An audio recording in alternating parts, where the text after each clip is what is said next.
by Gambian organizer and activist Muhammed Lamin Saidykhan. Lamin was the Pan-African Advocate of the Year in 2018 and was named one of 100 most influential young people leaders in Africa in 2019.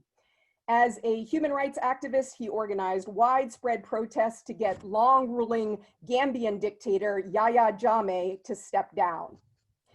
Yeah, I actually happened to grow up in a country that had been ruled by a dictator. I call him the world's most brutal dictator, who ruled the Gambia for 22 years, Yaya Jammeh. When I was in primary 4, he took over the country. I hear what they call the word democracy when I was growing up, but I don't understand. I could not see the essence, and then I could not feel it. So as I grew up, I saw that a lot of people go missing, people are killed, people are butchered, their flesh are given to crocodiles. If you cough, you are arrested. If you talk about him, you are arrested, you are taken to bars, behind bars. So there's a whole increase of fear as the country goes through dictatorship.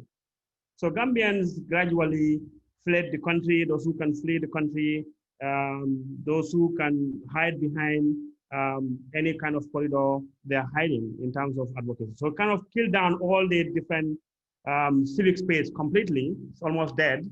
There is no room for organizing. NGOs are threatened when they even talk about rights for women or rights for land and things like that. So within that process, I used to be a student organizer. Then I was given a task to organize an activist group after attending some international trainings and national trainings on organizing.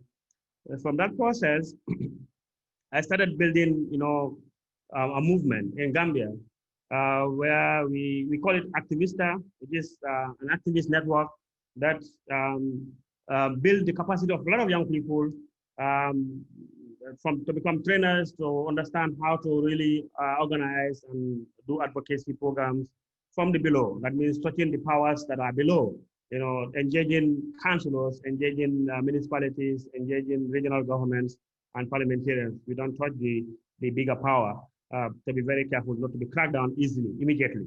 So from that process, we use the powers that the president says that they have the support from, that is women and young people. So we try to engage them, try to build their capacity to understand the realities of issues.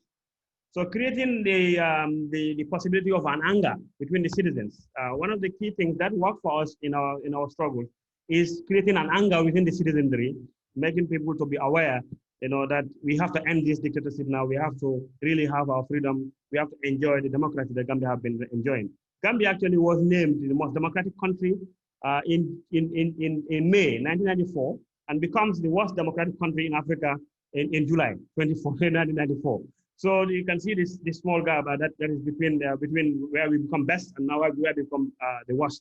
So we started creating that anger of the citizens, and then people started testing waters. People started testing waters by demanding for electoral reform because the president at some point felt that he was the king, he was the ruler, he could do anything that he wants and want to track even those who vote against him. So when he did that, he changed the election laws by asking a lot of money from the opposition leaders who will ever contest with him, but also saying that there'll be an on-the-spot vote counting introduced. So when those things are introduced, activists started testing waters by doing an open protest for the first time. Some of the activists got arrested, others were beaten to death. That created a momentum of a revolution. We call it the Kalama Revolution, where women will be going to the courthouse, with a local spoon, saying that leadership is about change. You have to drink and pass the baton to another person to drink. You cannot own the country. You cannot be the only one ruling. Then as we do those protests, people gain more momentum and more courage, and they started organizing what they call the Broom Revolution, where we started sweeping the streets of the city, saying that it's time for the president to go. We really need to have him go. So a lot of people got arrested again. Some people are going to jail. They could not witness the election. So, but our advantage was to use the laws that he have introduced, that the on-the-spot counting, our advantage, by ensuring that we do a massive voter sensitization and ensure that people understand that election is the solution. So very similar to the previous speaker stories, encouraging people to go out and vote, making them believe that, yes, this time when you vote against Jammeh, he will go out because you will know the results even before the Electoral Institute actually knows the results. So people went out and voted, and then with those voting, he was voted out. So I was surprised he accepted the election results. When he accepted the election results, he after 1 week he came out and said that I'm joking. I don't accept the results. There's a fraud in the elections. Then we said we need to be out and defend our votes. So that's where we come with from the organizing tools. Social media was effectively used by the WhatsApp, the Facebooks, and then others. We have effectively used in mobilizing and sensitizing and educating the citizenry. So we turned this hashtag Gambia decides to hashtag Gambia has decided that we have decided that Gambia have to go. We must defend our votes. So people came in numbers rallying behind this hashtag, mobilizing all the people that we have been training for the past 7 years that I've been working in those movements, and galvanizing the efforts and the support from different groupings of women and opposition, all coming together to saying that our vote must be defended. So we went out on the streets, we went out in all angles to defend our votes. The president installed military everywhere in the country with heavy guns, threatening and even arresting some of the activists. Some of the activists were taken to where we call place of no return, where you enter, you never come back. I was taken there for some hours, and I was released. I was being called several times that I would be killed in different instances. But that time there was no fear. That was because I always see that we believe that the solution of our problem cannot be from anywhere, but it has to be ourselves. We have to die for our country. We have to deliver the new Gambia that we all anticipated for ourselves and for our children. So we continue to really engage into ensuring that the voters are defended. We started mobilizing thousands of Gambians wherever they are by distributing T-shirts, painting the streets, painting the walls with the information that Gambia have decided, and our decision must be respected.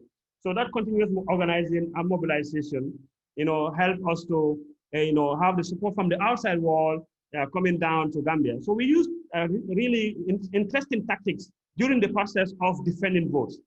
We had a very strong meeting with an intervention from a Pan-African organization called Africans where I now work, came into the Gambia, we organized with them. People started organizing, say, what are the pillars of support? What are the pillars that are supporting Gambia to stay into power? Can we really challenge these pillars to either choose Gambia or choose Jammeh? So we identify the police, the army, the ministers, the diplomats, wherever they are, asking them to really see Gambia, not Jammeh, but also attacking their families, attacking their wives, their children, to really ask their parents to remove their support from Jammeh. So from those engagements, we saw that the ministers, the ambassadors really, most of their support from Jammeh, and then Jammeh could not even do anything but have to dissolve his parliament. So his cabinet and as well parliamentarians were resigning. I want to conclude by saying that we used 5 critical points. 1, believe in ourselves that we can do it as a country. 2, resilience, continuous resilience that yes, time will tell that we can win the victory. We use patience, and as well consistent organizing as a tool in ensuring that we achieve what we want. Again, we create momentums for ourselves and use them effectively, using elections as a momentum. Again, we also use, an agenda forming. We kind of rally behind one agenda that Gambia have decided. Let's forget about brand names of different organizations and rally behind this agenda setting and the agenda that Gambia have decided, and then our decision must be respected. Thank you.